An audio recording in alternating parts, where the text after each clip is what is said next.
欧阳子珍声音还是轻轻柔柔的，一看就是个好孩子。本身也不关他的事，魏无羡让他别自责。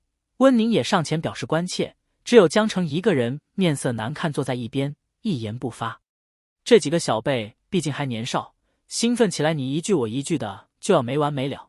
蓝忘机看已经完全天光了，想来刚才也花了不少时间，开口道：先休整，养好精神，除睡要紧。众少年立刻安静下来。韩光君不愧是韩光君，无论什么年纪威严都不减。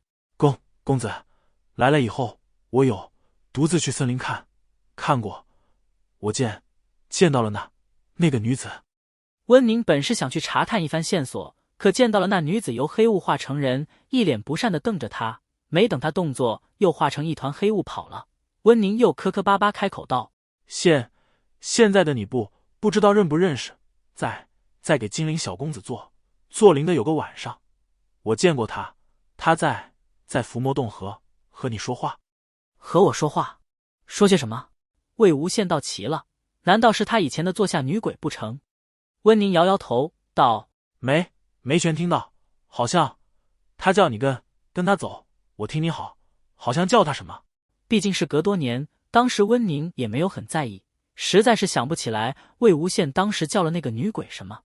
就见魏无羡眉头紧蹙起来，道：难道是魅姬？江澄问他：怎么，魏无羡还是你以前的手下不成？魏无羡摇了摇头：我虽能操控怨气驱鬼御尸，但魅姬不一样。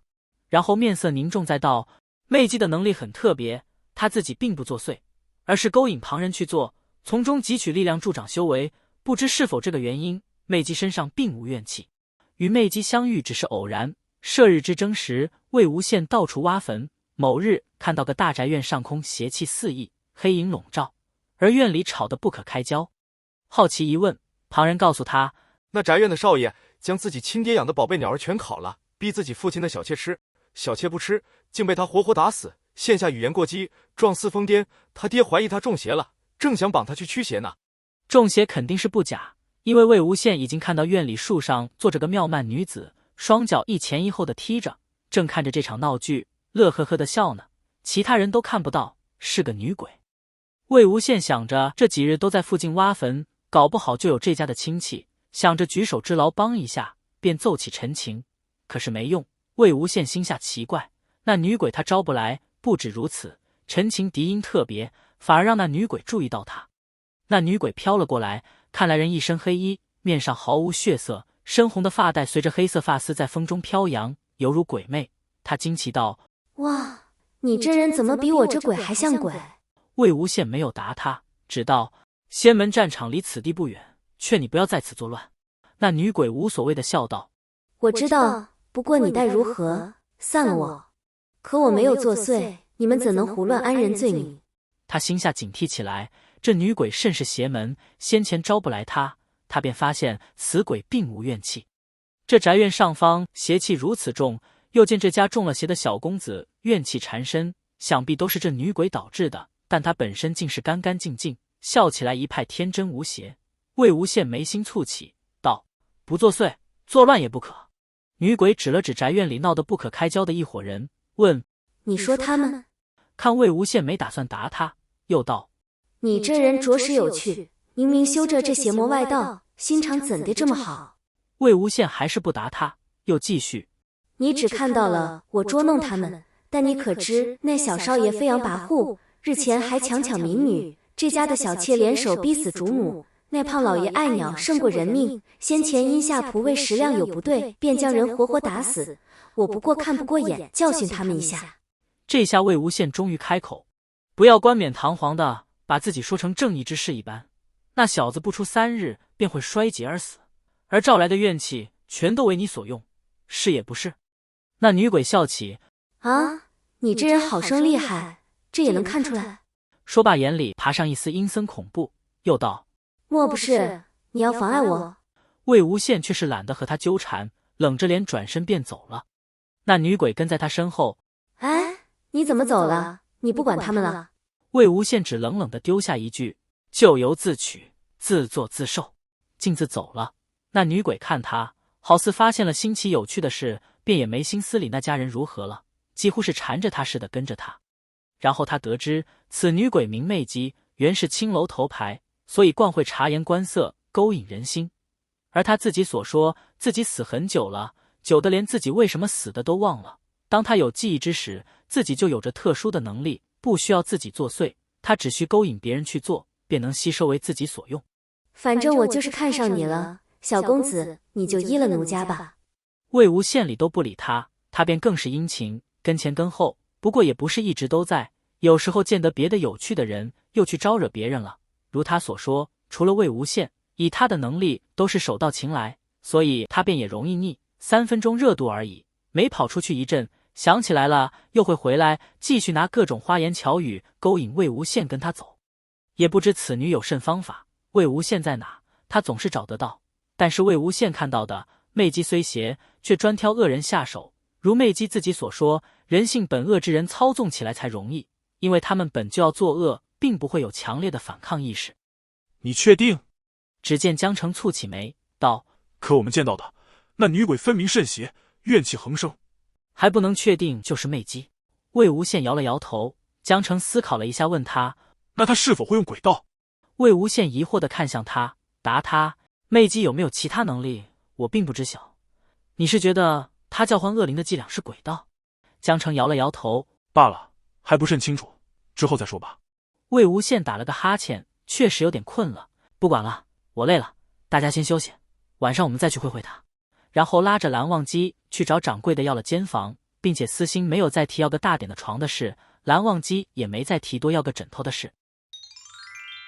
蓝湛，你有没有觉得他们这个故事怪怪的？魏无羡躺着回想着刚才他们说的话，那女鬼既能化形黑烟，又何故要显形？原先思追他们不拿他毫无办法吗？若是要对付思追，为何不下恶祖？下恶祖只要等待思追伤苦之时前来下手便好。他如今这么做，不是故意引人上门找麻烦吗？那女鬼不可能看不出蓝思追是大世家弟子，怎可能放过他？非常不合理。蓝忘机在那给他收拾好衣服，摆好长靴，又道：但你且先休息，再查便是。蓝忘机看他都打了几个哈欠了，嘴上还滔滔不绝的，直接止住他。魏无羡却笑眯眯地拍拍身边的空位，可我没有韩光君睡不着呀。蓝忘机这才慢悠悠地除了外衣上榻，然后在他身旁摆出了非常姑苏蓝式的标准睡姿。看那人直接上榻就闭眼了，魏无羡又道：蓝湛，我可以往你那边靠一点吗？魏无羡便靠了过去，一会又问：蓝湛，我可以抱着你睡吗？魏无羡便手脚搭过去抱着他，他头靠在蓝忘机肩膀处，抬眼便看到蓝忘机姣好的面庞，薄薄的唇形状完美，虽看着冰冷，他却知道他温热的触感，便又问：蓝湛，我可以亲你吗？蓝忘机睁开了双眼，心下无奈看着他。魏无羡笑道：原来韩光君装睡啊，啧，正人君子呢。没他办法。蓝忘机叹了口气，搂过他的腰身，将他拉近，随后在他额头轻柔地落了一吻，只道：睡觉。手下却是没有再放开了，明明没有过激动作，却让魏无羡面上都不好意思起来，只得哦了一声，乖乖躺在他怀里睡去。当夜夜猎，蓝忘机难得的看到魏无羡又竖起了高马尾，红色发带飞扬，恍如初见，月下捧着酒对他笑的少年。魏无羡的理由却是：若是有2个发型一样的人，你们这些人除了蓝湛以外，全都那么没眼力，万一打错人了怎么办？那句除蓝湛以外，气得江澄差点没呕出一口老血，他就搞不懂了。这人不是失忆了吗？怎的还一口一句蓝忘机？温宁起先担心他，想要一同前往，魏无羡却拍拍他的肩，道：有韩光君呢，没事没事。温宁看他笑得一脸甜滋滋的，觉得自己还是留下照顾蓝思追好了。一行人向森林行去，有魏无羡一路上插科打诨，问东问西，左一句蓝湛，右一句韩光君，蓝忘机也是丝毫不见不耐烦的答话，惹得江澄直翻白眼，倒是让小辈们的紧张感都没了。虽然他们失忆了，但小辈们仍觉得只要有韩光俊和魏前辈在，就会没问题的。夜里，森林里起了白雾，看不清眼前，透着丝丝凉意。蓝景怡表示，上次来还没这么恐怖，只是普通森林啊。魏无羡觉得这雾恐怕有问题，便捻了个明火符，可湿气太重，不一瞬火又灭了。蓝忘机示意道：小心走散。魏无羡可太同意了，马上贴过去他身边，拉起他的手，面上甜滋滋的笑。蓝忘机无奈地看着他，他便有点小委屈的道：“牵手总可以的吧？”是蓝忘机说从牵手开始的，便也由着他了，嗯了一声，将手下抓牢了。三小贝眼睛都不好往他们那边看，胡乱的飘。